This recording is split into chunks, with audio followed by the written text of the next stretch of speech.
Let's talk about how a single 22-minute phone call might have just kicked off the biggest shift in global resources we've seen since the creation of OPEC. According to our source material, this is a huge story, and it's all about power, alliances, and a very, very specific type of dirt. So what you're looking at here, yeah, it just looks like dirt, right? Reddish brown earth being dug up in Western Australia. But our source says this isn't just dirt. Nope. This stuff is one of the most strategically valuable substances on the entire planet. It holds the elements that are literally the foundation of our entire high-tech world. And what do I mean by foundation? Well, think about it like this. Without these elements, your smartphone, it doesn't work. That new electric car, it doesn't have a motor. And way more importantly, the F-35 fighter jet, the Tomahawk missile, the Abrams tank, and the satellites that give the U.S. military its eyes in the sky, they all basically become very expensive museum pieces. This stuff is what powers the 21st century, period. Okay, so for decades, Australia has been America's go-to. Its insurance policy for these critical minerals.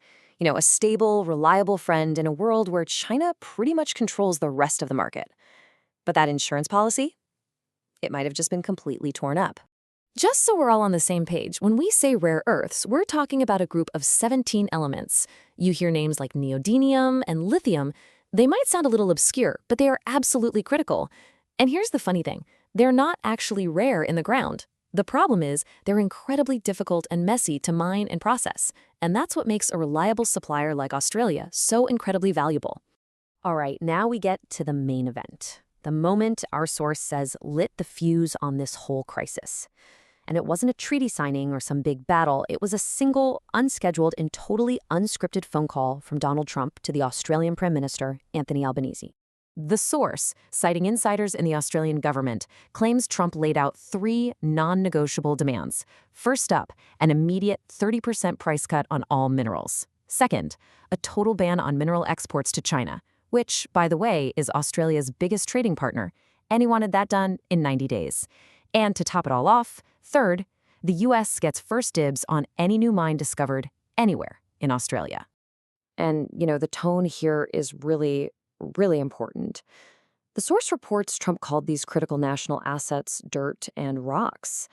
He was apparently treating it like some kind of real estate deal, not a conversation between two of the world's oldest and closest allies. And then came the line that reportedly just shattered the relationship. An implicit threat, basically tying American military protection to a trade discount. The source says this exact sentence was written down, passed around, and it's what forced Australia to make a move. The reaction in Australia was stunningly fast. We're talking 25 minutes after hanging up the phone, the Prime Minister was in an emergency cabinet meeting. Within 12 hours, Japan, South Korea, and the European Union were all at a virtual table.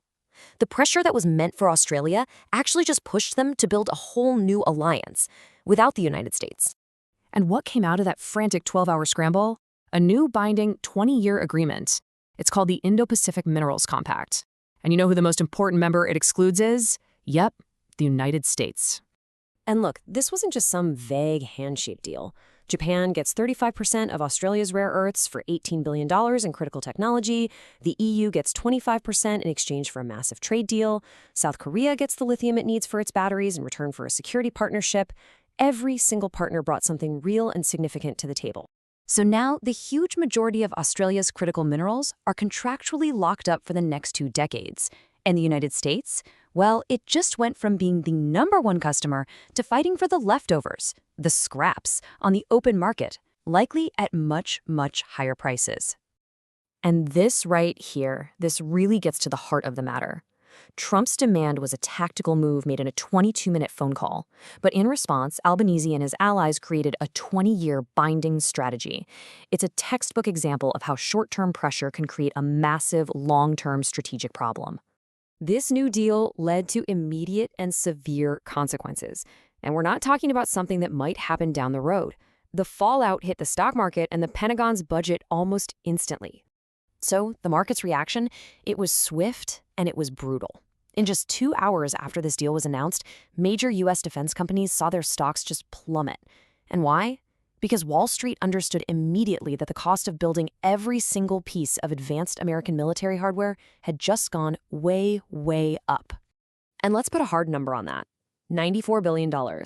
That's the amount of market value that just evaporated from the U.S. defense sector in 2 hours.